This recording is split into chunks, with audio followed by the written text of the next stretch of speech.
No one has ever asked you where you're really from. You never had the electricity turned off. Hi everyone, welcome back to my channel. I always forget to ask people to go ahead and click the subscribe button. Also give this a thumbs up and leave a comment at the end if you would like. We may be working with some noise here between my dog and I don't know, there's just like noise. So hopefully this goes okay. What I want to talk about today is privilege. Now I know that word elicits this very strong visceral reaction from people, and people don't like that word. People don't seem to want to acknowledge that they may have had privilege in their lives. I feel like my camera's crooked. I don't know. Alright, so we're just gonna go with this. So I've got, of course, a bunch of notes here, and we're just gonna kind of go through this. So obviously lately, probably the last year or so, maybe in the news, there's been a lot of talk about privilege, and it's something that's so pervasive in society, and there's so many privileges that people don't even realize are privileges. So I'm gonna focus on, I think, mostly those for this video. There's so many privileges that a lot of them go hand in hand, and they're a little bit more nuanced. It's not super black and white, but I'd like to break down a few. So for some reason, when you tell someone that they have privilege, they feel the need to defend that they have also had a hard time. But privilege doesn't mean your life isn't hard. It just means that there are some advantages you may have enjoyed that others didn't.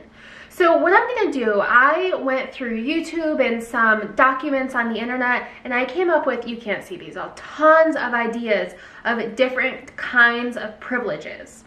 And what I want you to do is just kind of mark down a number, maybe keep score in your head. I don't know if this applies to you or not.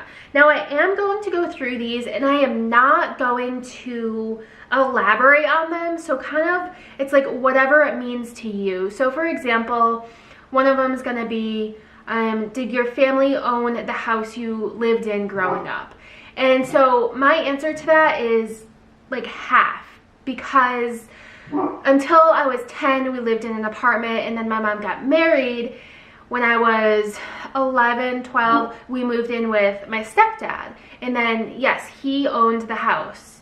And also her name was on it at that point too. But I am going to say that I did not but I'm going to say that we did not own the house that I lived in growing up, because I feel like when I was younger is when I had like birthday parties and had people coming over more often, when I was like, you know, 7, 8 years old. And when I was older, it was more just like hanging out at the mall or whatever. Anyway, I'm getting off track. So I am going to give you my answers. I'll just like say yes or no, or I'll just like hold up a finger if it applies to me, I guess. And I am not going to explain them. There are different categories of privileges. So there's class privilege, ethnicity and nationality, sex and gender, religion, thin privilege, white privilege. I know that one makes everybody mad, but it's a thing. So we're just gonna read through these, and here we go. If the answer applies to you, give yourself a point. If not, it's 0. You did not have to take out a loan for school. Oh wait, let me explain. So I do understand, I know I said I wasn't gonna explain or elaborate, but so the thing is, a lot of this also depends on the family you were born into or the country you were born into. So say like kids in Sweden, I think, like didn't have, you know, college is free. And so that applies to them. Even if their family isn't rich, the fact that they didn't have to take out a loan for school doesn't imply that their family is rich, but it's just a thing that they didn't have to deal with, if that makes sense. It has to do with where you're born. It has to do with a lot of things. Anyway, you didn't have to take out a school loan. You had parents home at night and on the weekends. You did not have to help with bills. You never needed food banks or state help. You never needed it longer than a year. You never had to move because you couldn't pay rent. Your parents took you to art galleries or plays or musicals or orchestras when you were growing up. Your parents are still together. Your family could afford babysitters that like were not family. You had your own bedroom, or you shared with like one sibling. because I was an only child. Your parents had the ability to help you with homework. You had health insurance. You inherited money or property. Your parents graduated high school. Your parents attended a 4-year college. You got to go on vacations outside of your home state. You got to go on vacations that were an airplane ride. Your family owned the house that you lived in growing up. You have never gone hungry for more than a week. You've never had a parent in the newspaper for a bad reason or like they were arrested or sent to jail. You got to participate in private clubs, paid activities. You had clean clothes to wear to school every day. You had transportation to school. Free public school was available to you up through 12th grade or whatever the graduation grades, age 17, 18 in your country. You were never embarrassed about your clothes. You were never embarrassed about your house. Wait, sorry, I was never embarrassed about my house. You never had to deal with an immediate family member serving jail time. You ever got a job due to connections of family or friends. You live with your birth parents, aka you're not adopted. You were never removed from your home. You never had the electricity turned off. You had enough running water for showers, toilet, dishes. You had access to computer and internet. You speak English. English was your first language and you didn't have to learn a second. You've never been made fun of for your skin color or called dirty. You've never been asked inappropriate questions like, do you eat dogs?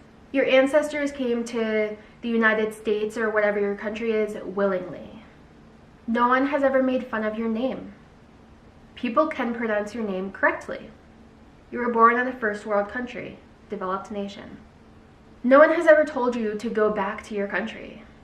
You've never been hesitant to speak due to an accent or speech impediment. No one has ever asked you where you're really from. You can show affection in public with the person that you're in love with. You don't have to worry about other people finding out about the person you're in love with. You've never been told to pray to change your sexual orientation. The holidays that you celebrate, you get off of work and school. You're never pressured to celebrate holidays of other faiths. You can worship without fear or threats. No one forces you to remove religious clothing that you're wearing. You have school desks in your preferred hand preference. Scissors are made for your hand, aka this is right-handed privilege. You have never been talked to about how to avoid getting hurt. I think you can't say the word on YouTube. Hurt by men. I've definitely had that talk. You feel safe walking alone at night. You have never been the victim of sexual harassment, including catcalling. Most laws of your country have been made by people who look like you. So yes, they're white, but mostly men. You've never been called a derogatory name. You were able to social distance during COVID. You could afford or had access to a private tutor like for the SATs. You were able to buy uniforms and school supplies. You had a servant, gardener, or au pair. Your parents are both still alive. You can expect to find clothing in your size in any store. No one comments that you should eat less. When you bring up a concern to your doctor, they don't first try telling you to lose weight. You can fit in airplane and roller coaster seats comfortably. You don't use any assistive devices. You are not reliant on any medication. You had a doll growing up that had the same skin color as you. You had a TV role model who looked like you. You've never been the only person of your race in a room. You can expect to find makeup in your color and not have to go to multiple stores. You can expect to find hair products that work for you and not have to go to specialty stores. School teachers were majority the same color as you. I need to add there, I didn't have a black professor. I didn't have a black teacher until my junior year of college where I had a black professor. And other than that, I never had an Asian professor, a Latino professor. Literally all of my teachers were white. Yeah, so we're gonna leave that there. So I don't really know what my score was. You saw what it was as we were going, so leave your score in the comments below. Curious to hear what you have to think. So when I was in college, I did do my research on concealable and conspicuous stigmatized identities. And so basically it does make a difference if you're holding something internally. So a concealable stigmatized identity would be something like a history of incarceration. You're filling out a job application and you're nervous about what they're gonna say. That's a situation that I never had to deal with and hopefully never have to deal with. So that's just one spot in my life where I am able to enjoy a little bit less anxiety than that person. And a conspicuous stigmatized identity is something like your skin color or even your gender, or something that's super obvious. Maybe like a disability. And so my professor, when I was in college, she did a lot of research on concealable and conspicuous stigmatized identities. And what she found, I can try to link the articles or whatever, but basically there was an experiment and it explains the entire experimental design if you read the actual article. It's peer-reviewed, IRB reviewed, it's a published article. And basically one of them was about females in math. And if you give somebody a check, or you have to fill out that little thing when you take a test. It has your name, the date. When you're taking the SAT, your social security number, you have to check off if you're male or female, what color you are.